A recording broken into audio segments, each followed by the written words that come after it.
réforme importante va être discutée dans quelques jours au Sénat.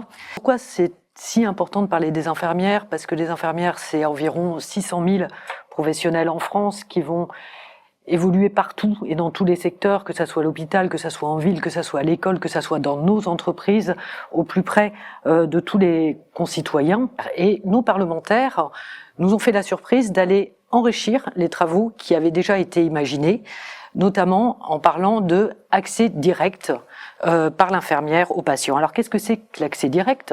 C'est que jusqu'à aujourd'hui, pour que l'infirmière soit auprès du patient, il fallait qu'il y ait une prescription médicale.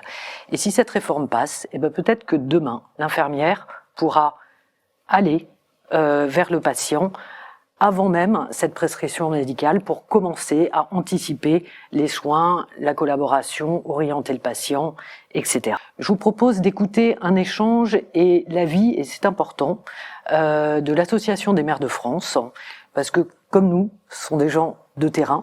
Oui, c'est vrai que pour les maires de France, la santé est aujourd'hui un des sujets majeurs qui remontent de la part de nos concitoyens, après le logement et l'emploi. Et dans beaucoup de territoires, nos concitoyens nous disent c'est très difficile de trouver un médecin, a fortiori un médecin traitant.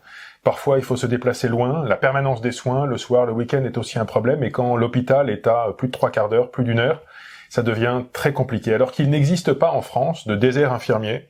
Il y a des infirmières et des infirmiers partout, et comme vous le dites, qui peuvent se déplacer au domicile des patients, qui sont souvent le visage de référence des patients, la personne de santé, le professionnel de santé le plus connu, le plus familier, et donc des relais importants, puisqu'en plus, je crois qu'à peu près pratiquement un professionnel de santé sur 2 en France est une infirmière ou un infirmier.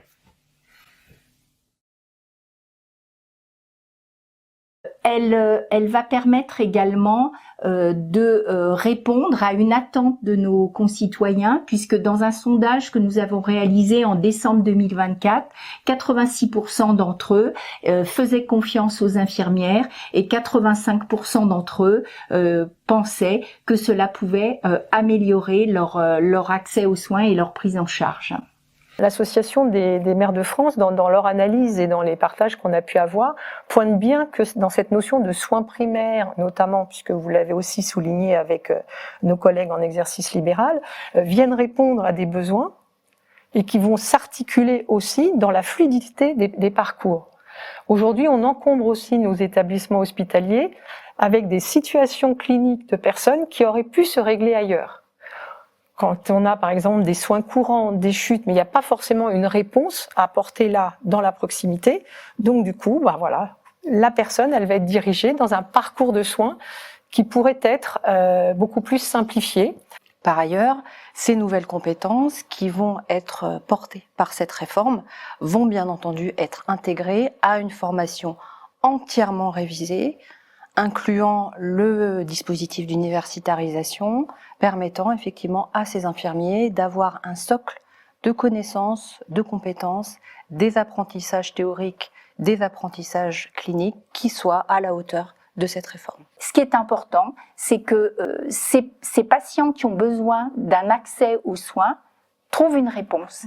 Et ce texte de loi, il est dans cette volonté qu'ont nos législateurs d'améliorer le fonctionnement du système de santé pour que chacun de nos concitoyens, au moment où il en a besoin, trouve une réponse à son besoin d'accès aux soins. Et c'est ça qui, me semble-t-il, est extrêmement important dans ce temps de cette loi.